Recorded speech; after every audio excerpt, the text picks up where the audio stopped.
Welcome back to Finding Freedom in My Car. I'm in here because obviously it's a little rainy outside. I don't know if you guys can see that from the windows, but I am parked and I wanted to get this out there because I saw the Shawn Ryan show, and on his podcast it was talking about like World War III and all this other stuff. And I take a look at the media and all the stuff that they're putting out there. And, that gives lieu to the title that I have for this video, which is War of the Future, World War III, right? Because you hear people about nukes and this, that, and the third. The thing is that nukes are very, how do I say this, old school. And I remember I read this book called Future Wars. Now, before we get into this, don't forget to like, subscribe, and share this video, so on and so forth. And definitely subscribe to the channel so you can get more insight.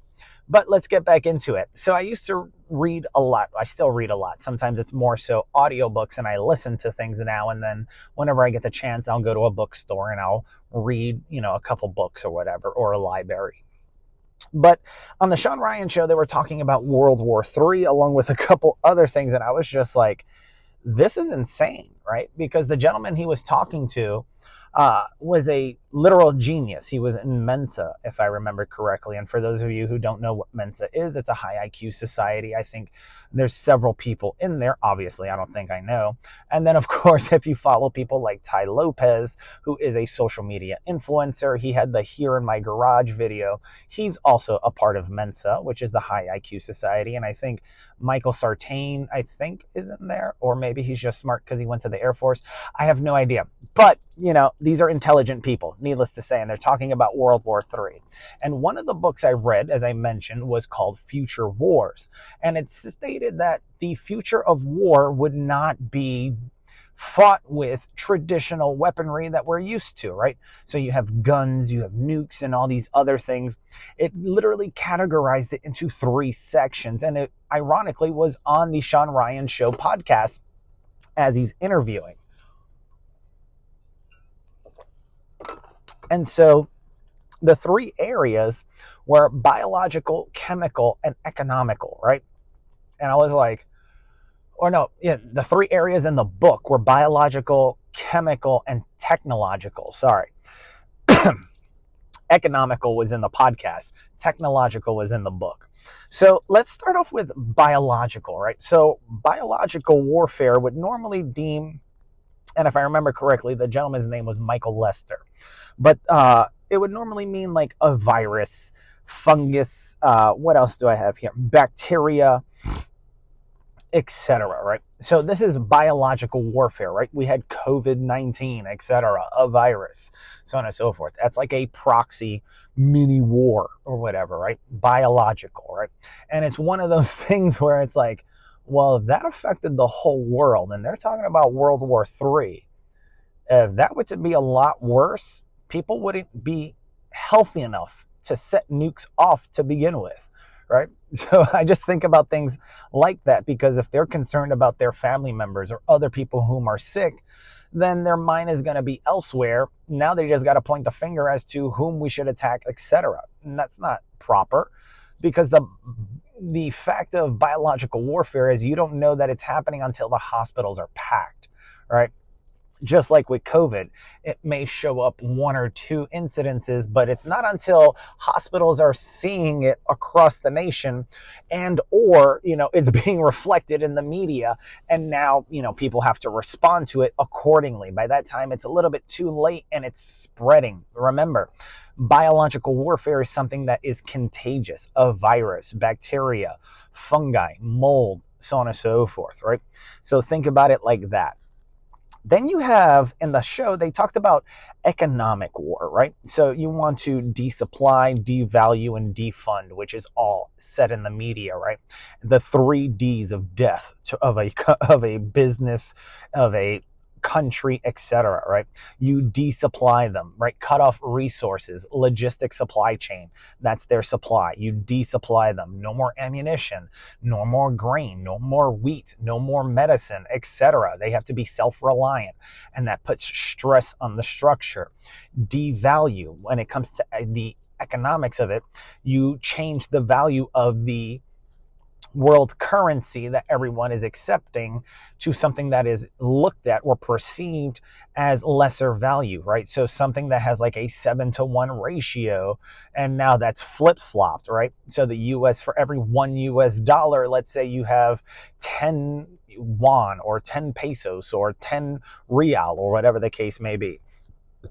If that flipped and switched, now you would need $10 just to create one of theirs, devaluing US currency, weakening it economically and its buying power within the infrastructure of the plane in which that they reside in, called Earth, etc., within the continents, right, amongst the other nations.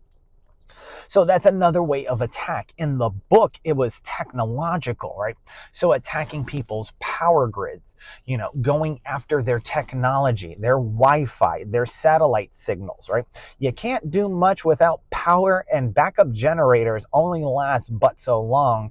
And if they desupplied you, it's going to be real difficult for other things to come in, such as oil and things like that, unless you tap into reserves, or you have reusable, sustainable energy, or you get off your butt and pass certain laws because the Secrecy Act or agreement says you can't have any certain advanced technology, but you might want to release some of that shit so that you can have improved solar panels so you can keep up with everything else, because large language models such as AI suck up a lot of energy. And if you take away the energy source or supply, well, there's going to be an issue, right? So remember that. And I remember this all from the book, right? And as well as the podcast.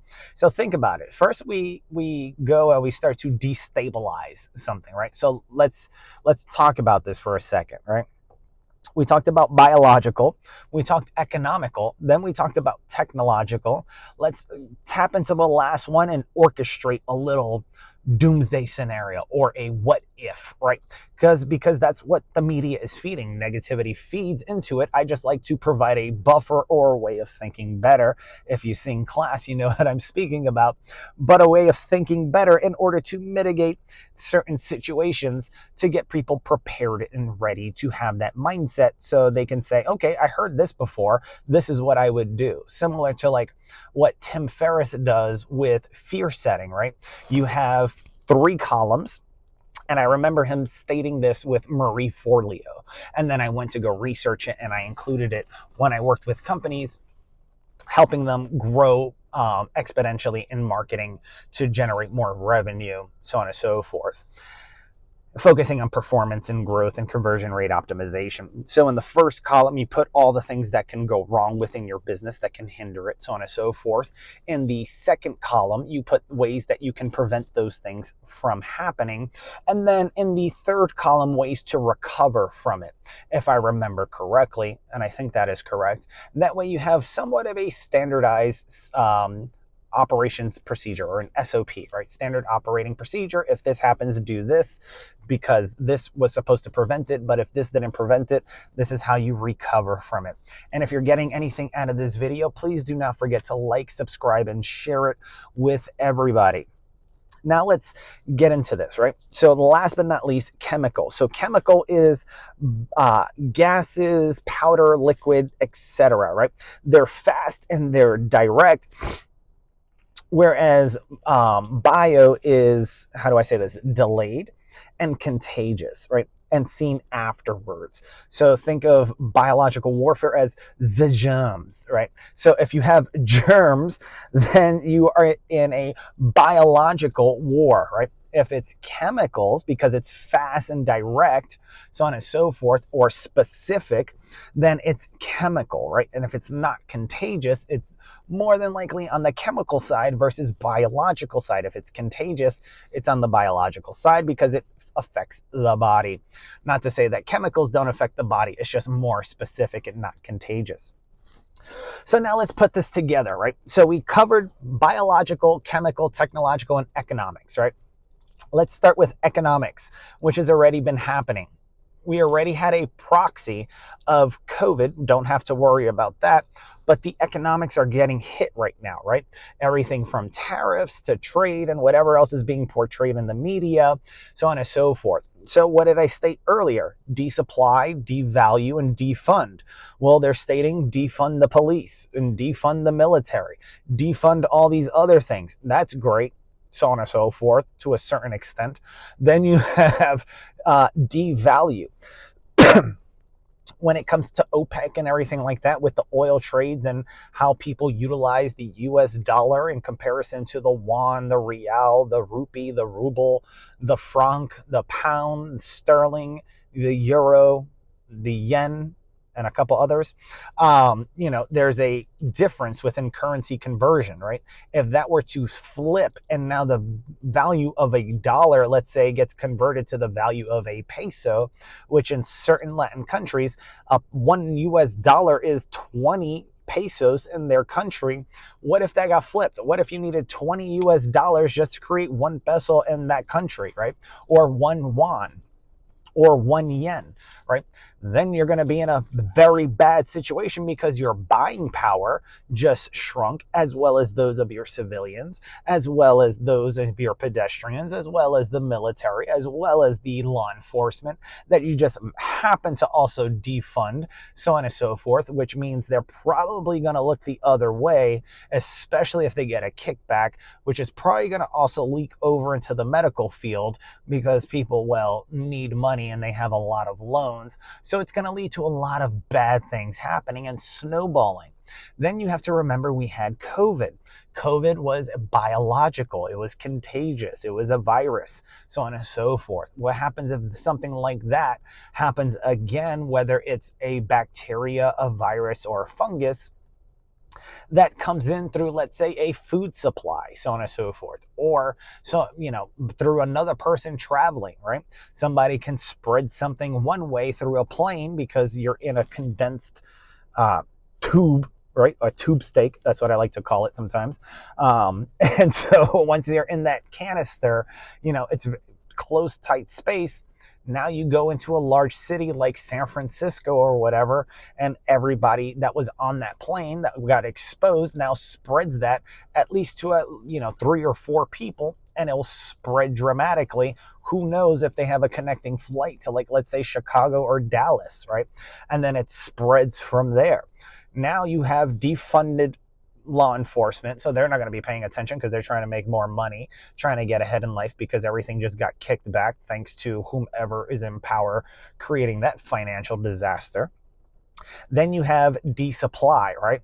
Well, if you don't have a lot of supplies and you're balling on a budget, you're going to be more restrictive with the resources that you use because you have less to work with. And if you don't know how to do more with less, you're definitely going to be restricted, etc. Right? And in the Shawn Ryan show, I think they talked about an experience where they ran out of ammunition. And that's a problem, right? In a country that resides on the Second Amendment, if there were an issue, if you knew there was a limited supply of ammunition, you would either stock up, or when chaos ensues, you're not going to have enough in order for everybody to defend themselves. So you're going to have to get tactical and intelligent at the same time, or compromise, right? And then, of course, you also have what's it called? The chemical and technological, right? So you have economics. We're going to defund, or let's say this is our little scenario. Economically, defund, devalue, desupply. Once that hits, then you move into the next step, right? You go to bacterial, just like COVID, right? Now people are sick, they're weakened, so on and so forth. Now that spreads. Let's say they're strategic about it, and they make sure that they track certain flight patterns. And those people are near military bases. Now the military is weak. They're also defunded, devalued, etc., and desupplied. Now they have a bacterial or biological thing that's affecting them, like COVID, weakening not only their morale but their physicality. Then from there, you want to go ahead and hit them technologically. Let's say a weak power grid, or a weak system, so on and so forth, or a flaw within their defenses that you are able to then exploit. You saw Microsoft that got shut down. I think that made the news, along with a couple other technological companies. Something like that occurs. Now there's disruption for a certain allotted amount of time, roughly 12 to about I want to say 36 hours, which a lot can be done in 12 to 36 hours, so on and so forth. And then during that window, you now hit them with something chemical and strategic locations to get rid of high value targets, MVPs, etc., people that are in positions of power, to dismantle the area. Now, if you ever watch the TV show Burn Notice, there's a scene in there where Michael Weston's character in Burn Notice is talking to, I think it's the first episode, a little kid, and so on and so forth. And he's talking about bully theory, etc., and teaching him how to defend himself. And he says, once you take out the leader of the bully, all the other ones kind of fall away. He said it works in third world countries or something like that. But the same thing is also said in Jack Reacher with Tom Cruise, where they invite him out to, there's a bar fight or whatever. They go into the street and he says, once I take you out, there's going to be one or two of you that is going to be, have enough courage to step in. And once I take care of that one, pretty much everybody starts to leave, so on and so forth. Similar psychology, right? So economically, defund, devalue, desupply. Biologically, now you hit them. Technologically, while people are being looked at, so on and so forth, you disrupt the technology. People go into panic, anxiety, psychological warfare, and operations start to take place on top of the biological warfare, on top of the economic warfare. So there's a lot of stress on the system. Now, after the technology gets hit, you hit them with chemicals because they can't bounce back because the technology's still messed up, which allots enough time for chemicals to do whatever they need to. Because remember, chemical warfare is fast and direct and specific, unlike bacterial or biological, so on and so forth, which is much slower but contagious. So while one thing is spreading, another thing is acting out. Another thing is demoralizing people, taking away their will to even want to do stuff because they're undervalued, undersupplied, so on and so forth. Society feels the same way. And then, of course, you hit them with the icing on the cake and then attack the power grid, making it weak or disrupting it from within, etc. Now you have a huge issue that's not just a big psychological operation, but a physical one as well, that's also hindering the whole society as a whole within a country, that can lead to a lot of things, not only internally, but take them out of the game as other people from other countries start to, well, trickle in or team up against the country. Now, tell me that is not a crazy thing that could possibly happen. I mean, Microsoft did shut down at least 60% of business, if I remember correctly, when they had their issue for about, let's say, 4 to 6 hours, give or take an 8-hour window to go through everything fully, and then 24 hours to make sure it doesn't happen again with their whole global team. Then we had COVID. Then we had the OPEC deal run out. Now it's in the media. Now everybody's talking about other types of warfare. You can literally take out a whole country with those 4 things that I just stated without ever pushing a button for a nuclear attack. Think about it.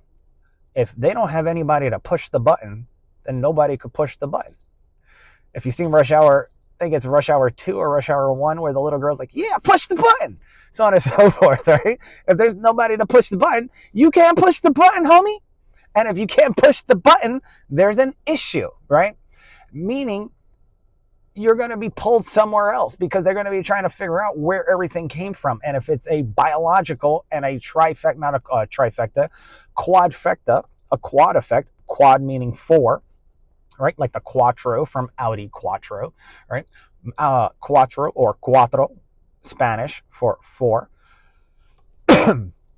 Then on those 4 accounts alone, especially if it's specific, they won't know exactly where something came from. There's too many factors at play, too many variables, where nobody could sit down next to you and say, I know what you're up to, unless they're already knowing what you're up to, right? And that would come with eavesdropping, whatever the case may be, depending if you're on watch, surveillance, or whatever. But everybody knows that we're being watched and we're being surveilled, so it really doesn't matter. So the people that would carry something like this out are going to be probably highly nefarious and highly intelligent and take precaution.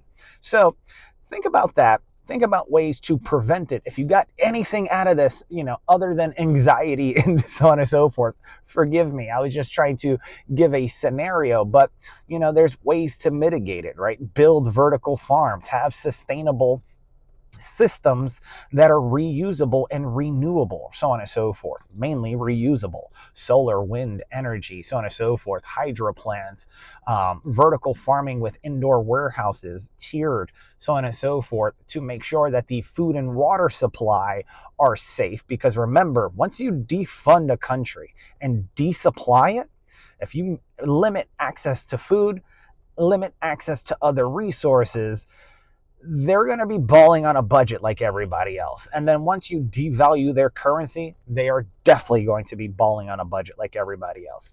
So go ahead. Don't forget to like, subscribe, and share this video with other people. And until next time, my friends, this has been another video in Finding Freedom. Peace.